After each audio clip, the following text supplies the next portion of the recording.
friends, we are still in the mountains enjoying this lovely, beautiful day in the mountains. And when we come to the mountains, one of the things that I always think about in the fall is, what are we talking about? Apples. Picking apples.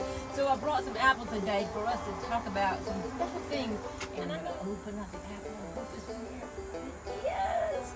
What do you see inside the apple? Star! A star! There's a star inside the apple, and just like Sam said, there are seeds in the apple.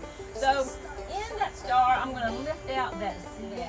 So now just think about that. If this seed goes into the ground, which will happen when it falls from the tree, it goes into the ground, and eventually the seed goes in the ground, and if God sends the rain, God sends the sun, what's going to begin to grow?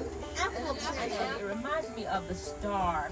The star that one day when Abraham, a long time ago, many years ago, Abraham was thinking about his own life. And you know, Abraham and Sarah had lots of animals, lots of wealth. They were very wealthy, but they did not have a family. No children in that family, Sam, none, not even one. And Sarah was getting very old.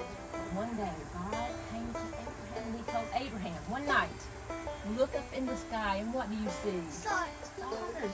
You see one star, two stars, I saw lots of stars. He said, Abraham, you're going to have a big family. Just like there's a big number of stars in the sky, you're going to have a big family.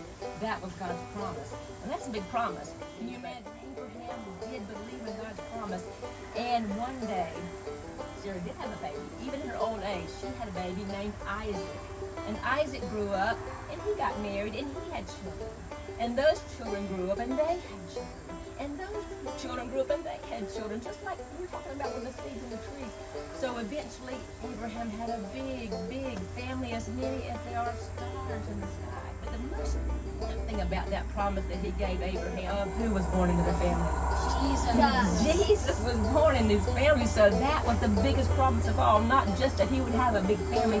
I promise you that I'm going to send my own son Jesus through your family, and I promise that Jesus is going to be the one that can take away all of our sins. That is the best promise, the biggest promise that has been ever made in all the world. Remember the promise when you eat your apples. I want you all to enjoy apple.